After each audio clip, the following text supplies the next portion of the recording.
আদিয়াত সূরাতুল সূরাটা আদিয়া। মক্কায় নাযিল হয়েছিল। এখানে লেখা দিবেন জি। মাক্কিয়া, সূরাতুল আদিয়াত মাক্কিয়া। মাক্কিয়া। মাক্কিয়া। তাহলে মক্কিয়া। সূরাটা জি কি জি, কোথায় নাযিল হয়েছিল? মক্কায়। মক্কায় নাজিল হয়েছিল, মক্কায়। অবতীর্ণ হয়েছিল।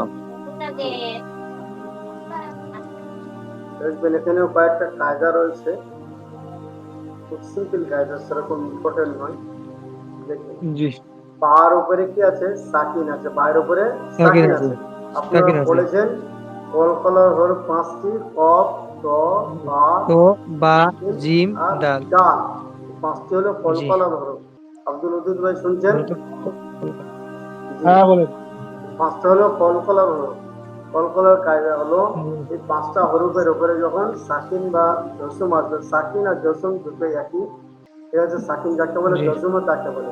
এই পাঁচটা হরফের উপরে যখন সাকিন আসবে তখন কি একটু ধাক্কা দিয়ে পড়তে হবে। আর এই ধাক্কা ঢাকা। দেওয়াটার নাম হলো জি। কলকলা। বুঝেছে? বাহ। জি। জি।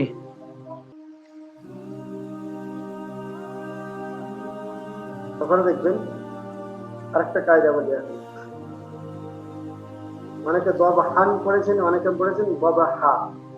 তো এখানে জি। দুই রকম ভাবে পড়া যাবে, দব হান পড়া যাবে, দব হাও পড়া যাবে। তো দুটোর সিস্টেম আলাদা, সেটা জানতে হবে। তো সেটাই বলবো এখন। জি। দেখবেন যে এখানে যদি আপনি আয়াত করেন, ধ্যান দিয়ে শুনবেন, এখানে যদি আপনি জি। ওয়াকফ করেন, তাহলে এখানে আয়াত করার কায়দা আগে বলেছিলাম, জাবার জের পেশ, দুই জের পেজ। দু পেজ। দুই পেশ। কয়টা হলো? দুই পেজ। জাবার জের পেশ, জি। দুই জের পেজ দুই দু পেশ, যে দু পাঁচটা পেজ। বলেছি। পাঁচটা। দুই জাবার কিন্তু এর মধ্যে আসেনি, দুই জি। জাবার এর মধ্যে আসেনি। বুঝেছে? জি। জাবার জের পেশ, দুই জের দুই পেশ, এই পাঁচটার উপরে যখন আয়াত করা হবে, সুতরাং জি। আপনি যে অক্ষরের উপরে ওয়াক্ফ করবেন বা আয়াত করবেন, সেই অক্ষরের উপরে যদি এই পাঁচটার মধ্যে কোনো একটা হারকাত থাকে, জাবার জের পেশ, দুই জের দুই পেশ, এই পাঁচটার মধ্যে কেউ যদি সাকিন আসে, করে পড়তে তাহলে হবে। কি সেখানে ওই সাকিন হারকাতকে করে। পড়া হবে না, সেখানে সাকিন করে পড়তে হবে। বুঝেছে? এখানে জি কি জি। দুইজার জি। সামিল, দুই জাবার সামিল হয়নি। দুই জাবার আসবে, দুই জাবারের অক্ষটা আলাদা। তো দুই জাবারের উপরে অক্ষ জাবার করলে তখন জের। জাবার জের পেজ। শুনবেন, দু যে দু দুই পেজ। জাবারের উপরে অক্ষ করলে তখন সেখানে এক জাবার গণ্য করে এক হালিফ টান দিয়ে পড়তে হবে।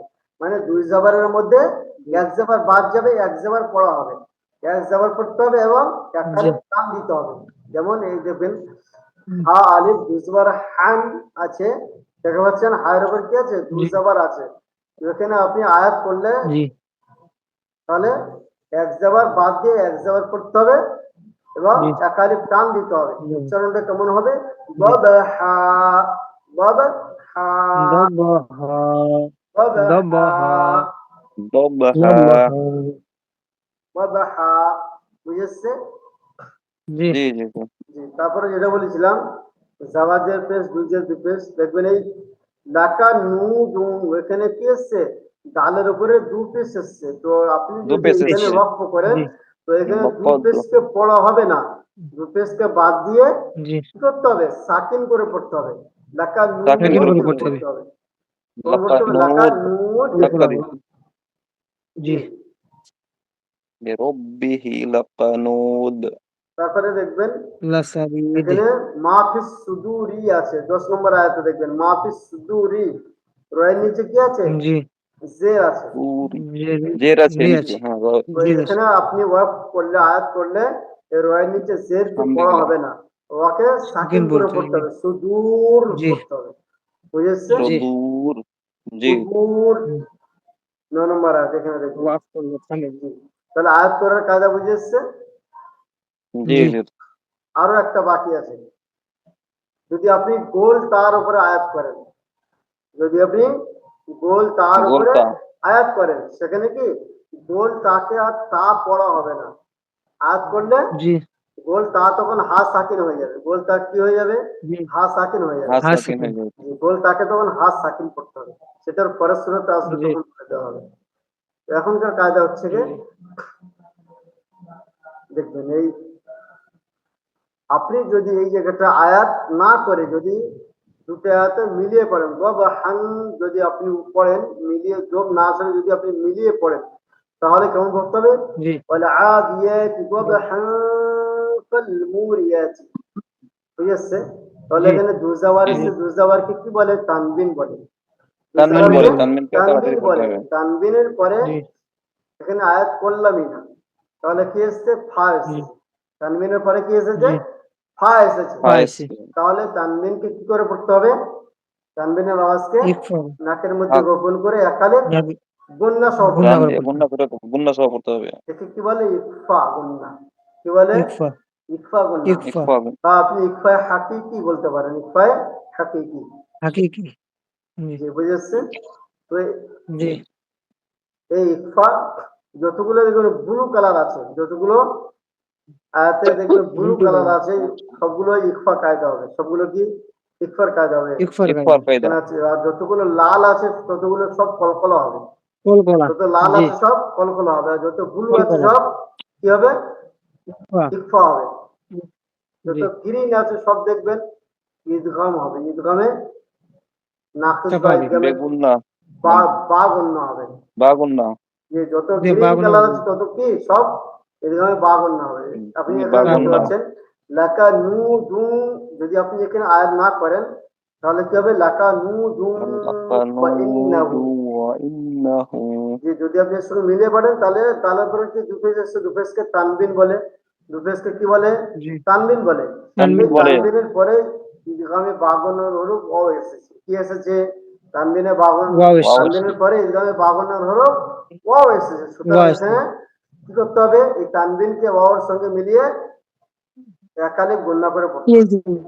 এই গুণনাটার এই কায়দাটার নাম কি হবে? ইদগামে বাগুন্না বা গুন্না বাগুনা বা ইদগামে নাকিস, দুটোই বলতে পারেন। কিন্তু আমি নাকিস ইদগামে বাগুন্না বা জি ইদগামে নাকিস। নাকিস নাকিস মানে হলো অসম্পূর্ণ, নাকিস মানে অসম্পূর্ণ ভাবে গুণনা হবে। অসম্পূর্ণ সম্পূর্ণ। জি, জি অসম্পূর্ণ বলতে কি? লাকা নু দু, মানে অসম্পূর্ণ আওয়াজ হচ্ছে জি না। জি জি। তারপরে এই নুনের উপরে তাসদিদ এসছে, এটাকে কি করতে হবে? গুণনা করতে হবে। নুনের উপর তাসদিদ দিলে গুণনা করা গুন্না ওয়াজিব। করা ওয়াজিব নুন এবং মিম জি এই দুটো অক্ষরের উপর তাসদিদ দিলে কি? গুণনা করা গুন্না ওয়াজিব। করা ওয়াজিব বাকি এখানে কিছু আর অন্য কায়দা আসেনি। এবার জি মাদ্দা আছে, আলিফ মাদ্দা, ইয়া মাদ্দা, ও মাদ্দা, খাড়া বিবল, উল্টা পেশ, এগুলোই আছে। এগুলো তো আপনারা জানেন। আলিফ মাদ্দা, ইয়া মাদ্দা, ও মাদ্দা, এই তিনটে হরফে মাদ্দা। জি আর খাড়া জবর, খাড়া জের, উল্টা পেশ, এগুলোকে মাদ্দার মতো টান দিয়ে পড়তে হবে। বুঝে আসছে? জি তাহলে কি জি জি মাদ্দা মোট কটা হলো? ছটা। মাদ্দা মোট কটা ছটা হলো? ছটা। আলিফ ছটা মাদ্দা, ইয়া ছয়টা। মাদ্দা, ও মাদ্দা। আমাদের আর ওয়াও খাড়া ওয়াও জবর, মাদ্দা খাড়া জের, উল্টা পেশ। খারাজি খারাপ ওয়া পেশ, দুটো উল্টা বেশ পেশ। জি, এই আলিফ মাদ্দা ছটাকে ইয়া মাদ্দা একালিক ওয়াও করে মাদ্দা টান দিয়ে খারাজ পড়তে জবর হবে। খারাজের উল্টা বেশ বাকি আপনারা এগুলো যেখানে এসছে সেখানে বুঝতে পারবেন। সব জায়গায় জি কি জি টান দিতে হবে একালিক করে। জি সেখানে তাহলে কটা কায়দা হলো?